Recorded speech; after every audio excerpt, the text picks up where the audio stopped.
The Obsidian controversy continues to cause the internet's biggest loons to lose their mind. They're melting down worse than normal. They're very, very mad. And I think I know the reason why it does feel worse than normal. That they do feel like they're just losing it that little bit more than normal. I'll get to that, but just to sort of summarize super quick, I know most people are aware of the controversy by now, but basically Avowed art director pretty much said that his hiring practices, he believes in black people being prioritized over white people, which is racist. It's employment discrimination, essentially. You can argue the wording and say, oh no, he was only talking about helping people of color in their private time. He's not discriminating white people. But it still sounds really bad, and it wasn't just him. Employees at Obsidian were retweeting them, basically approving of what he was saying. So it really feels like this is a cultural thing at Obsidian. It's not just one idiot. So understandably, a lot of people have been critical of Obsidian. They've been calling them out, making their voice heard. And this has upset a very specific demographic of people. Not normal people. Regular people understand that this is wrong, this is stupid. The art director should perhaps face consequences, lose their job or something, because they're hiring people. The art director hires people. You just can't have that going on. But the people who are getting quite mad about it, they're upset because their worldview is shared by the art director. They agree with this because white people are evil. And this demographic, I'm talking about, say, previous users of Twitter who've moved over to Blue Sky. Like 100% of Blue Sky users agree with this mindset, with the Avowed art director. So that's been going on.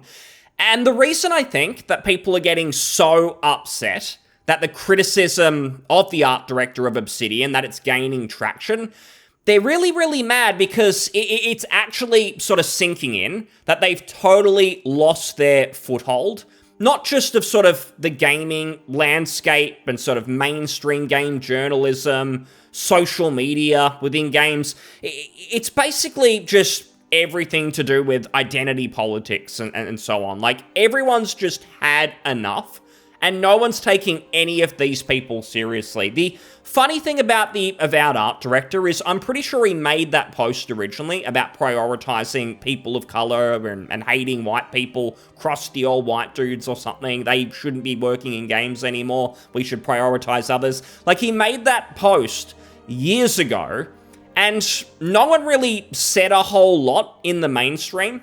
It was just sort of corners of the internet that criticized it, and no one really saw that criticism. But now things have changed. People don't want this. We don't want racism in any direction.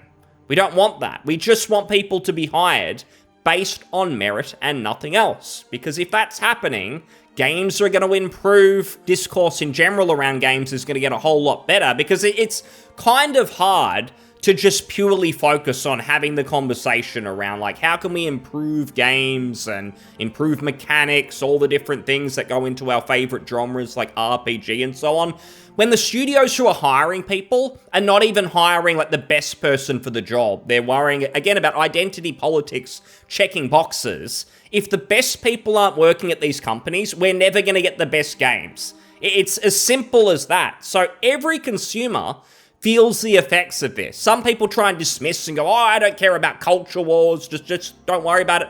But it still affects you if there is this discrimination going on around hiring people. If you are just hiring people to check diversity boxes, DEI and so on. Like, it has to go. And people are realizing it now. It's making a lot of the right people, I'd say, very upset. Like, those clowns, if you're disagreeing with them, you're on the right path. And that brings me to this meme that's been doing the rounds. It's kind of an edgy meme, but it's also pretty accurate. I think it's pretty harmless. It's pretty funny. I'll read it out in case some people are just listening. But it says here, life hack for white guys, what to wear to a job interview.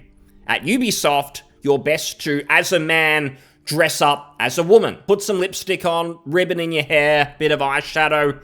And if you want to work at Obsidian, well, you're going to have to go in with blackface, because that's the only way that you're going to get a job. Otherwise, you're out. White guys, we don't want you. Sorry. So that's essentially the meme. And it's not random. Like, it's about the Obsidian art director. It's pretty funny.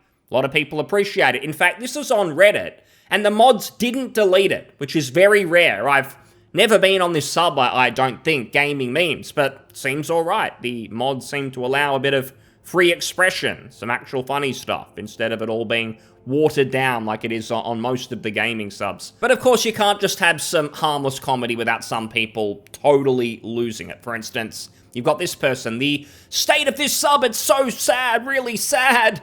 It's childish to care so much about games or companies you don't like. I wish you all a happy and meaningful life without being so consumed by negativity. Now, the thing about this is he'll say that if you call out the Avowed art director, that makes you a negative person. Why are you focusing on that? Ignore the racism, just move on, because this person clearly likes it. They share the art director's mindset. The thing is, you just know that someone like that is totally focused on, oh my god, everyone's a victim, white people have done this to me, oh, the world is burning down, like Donald Trump or something, now that he's in, like, oh, it's gonna be chaos. So it's fine for him to totally lose it and be negative all the time, but if you do it about something that goes against his politics, it's just negativity. Stop talking about it, basically. And the idea that, oh, stop talking about companies that you don't like, that one comes up pretty often. Now, the thing is, Obsidian, for instance, like, they've got a lot of IPs that people are still interested in. Like, Pillars of Eternity is an IP some people like. People were hoping for maybe a third one, or they were hoping Avowed would actually go in an interesting direction. Seems like they're going in the wrong direction. They're catering to the wrong people. The staff working on it, I thought they were just inexperienced. It seems like they are literally clowns. So there's problems there. But what people really want, they don't just want these companies to sort of roll up and die. Like Ubisoft, for instance, who are in the meme as well. Like, I think current day Ubisoft are pretty pathetic. They just make copy and pasted games. It feels like what's the last game that wasn't a small one from Ubisoft? They've had a handful of sort of indie ones that are actually a bit better, some of the Rayman games and so on. Outside of that, all their big budget games, they're the most soulless of anything out there, like conveyor belt development mindset. It's pretty sad, and they're the ones who try and call their games art. I don't think anyone is further from that than Ubisoft. But it's like, I'd like them to get better. They used to be a good developer. I'd love them to just clear out the rot. Sounds like for Ubisoft, like, middle management is absolutely useless. Probably some of the boots on the ground people as well. Ideology first. They don't care about games, really. They just want to get in there amongst like-minded people. And they're all thinking about the wrong things. It's a cult.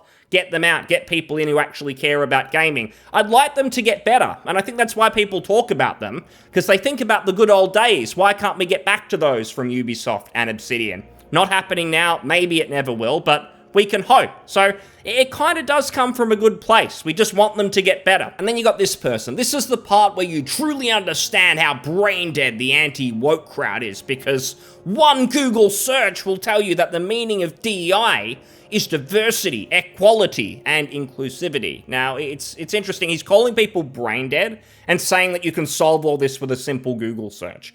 He seems to have not done it himself, or he can't spell. There's something going on, because that is not what DEI stands for. He got some of it right, but not quite. It stands for not diversity, equality, and inclusion. It actually stands for diversity, equity, and inclusivity. And there is actually a big difference there. Like, equality means, like, we're all equal, which is, I think, what most of us want. If DEI actually stood for what this person says, people would say, hey, at least you got the equality bit right. Equity is different. It means equal opportunity of outcome. Like, I'm probably going to get the dictionary definition wrong, but I've looked into it before. It's not good. Equity is not good. It's part of all these problems that we have. We just want the best people to get the job, and for people who work hard in life to get rewarded. That's what we want. Equity goes against that. And this idiot can't even get it right. It's like his entire ideology and, like, worldview is based around DEI being a good thing. He doesn't even know what it stands for, and he's trying to insult other people for not getting it. Like, this is the mindset of these people. And because we're on an echo chamber here, people are agreeing with this person. So it seems like most of these people don't know what they're talking about. That's why they're on an echo chamber, because if they're challenged for 2.5 minutes, they come across as a total fool. They just use it as a dog whistle word for woke content. Anytime the word dog whistle is used, like, you can ignore everything else the person says. Like, it is the worst. They don't understand that if they don't like DEI, then yes, they're racist, homophobic, all the ists and ists. He's not even being ironic when he says that. Like, he means it. Like, if you don't agree with DEI, then you're an ist and you're a phobe. Like, he's literally saying that unironically. Although I'm sure they know damn well they're bigots and they just want to see him oppressed. They yearn for oppression, someone says. So if you don't like DEI, if you're concerned that games are becoming, in some cases, propaganda, instead of just being focused on fun, if you don't think that every game has been designed from the ground up for fun first, that there's some agendas at play, if you think that, it's because secretly you want to be oppressed. You want to be special. Now that's funny because, like, if I wanted to be oppressed and I wanted to be in this club, that's easy. I can just get some lipstick out and I can wear a wig. But I'm not doing that. But you are. Like, these people are doing that. Everyone on here, like, they want to be that. Like, most of these people, the pronouns in the bio, like, remember, it started as they, them, but then, like, that wasn't like, oh, you don't really stand out if you do that. Everyone's they, them, so now we'll be she, they. I'm going to pick a couple of them and mix them together. Now I'm special. Now people have to look at me. I'm the main character. Like, the level of projection of this, like, most of us just want good games 100% of the time. Like, the best chance that a game can be good. The issue with something like the Veilguard, for instance, and it seems like maybe Avowed as well, is because of the people that you're hiring, you're not hiring on merit, you're dooming the game to some degree before you've even gotten started. Like, they're not equipped to be doing the job. These people do not care about games as a first priority. They're not in it for the right reasons, with the right intentions. They're political activists, and they're thinking all day, every day about how can I push these messages into the game and hopefully trick some impressionable young people into thinking like us, and then the world's going to be saved in the future. That's what a lot of these people are thinking like, and the problem is they get into senior roles, like the art director, and then they're hiring new people who are going to do the same sort of work. Like, that's what they're doing. Like, forget about someone's resume and their history on games and great games that they've helped ship. They don't care. They're looking at political stuff. They're asking political questions in the job interview to make sure we get people who are going to keep this going. People who are going to keep the real grift going, which is the DEI-funded game industry. So, again, people just want normal games, fun games without your agendas. And these people, it's because they're secretly wanting to be oppressed. It's not us, it's them. Nice try. And then down here someone says, transphobia and racism, the only thing missing is homophobia. Transphobia stems from misogyny and homophobia. One could argue that homophobia stems from misogyny. Bigotry is intersectional. So they've got this big circle, it all goes round in a circle apparently, and these people, like, the only words in their mind, they all end in ear, ist. As that guy was saying before, they don't think about anything else. They're just thinking about labels. Everyone's going to fall under a label. Everyone's going to fall into a category with these people. That's how the Obsidian art director thinks as well. Like, he just thinks of people as skin color, race, gender. That's literally it. It's what these people are like. And that's why we're having these problems with these games. It's why memes like this are a good thing. Sure, it might be a little bit edgy, but it's calling out bad practices that need to get out of the game industry. Like, we actually have, like, I guess just in society as gamers, we've got an opportunity here where it feels like there's momentum to get this crap out, to clear out the rot, to get game studios back to some sort of normality. It feels like most people definitely want that. It is the vast majority. Some people have been sort of silent on it because they've been scared, like, am I gonna lose my job if I call it out? Am I gonna be cancelled or something? People are realizing that may not happen because people are sick of these idiots. I've heard a rumor floating around that the Obsidian art director may have even been fired. It's probably not true at this stage, but just that momentum, the fact that there is that pressure on Obsidian, it's a good thing. Hopefully it leads to better things. In the meantime, these people are totally crying, and I'm going to leave it there before I lose my mind reading any further. Thanks for listening. I'll see you on the next one. Cheers. Bye.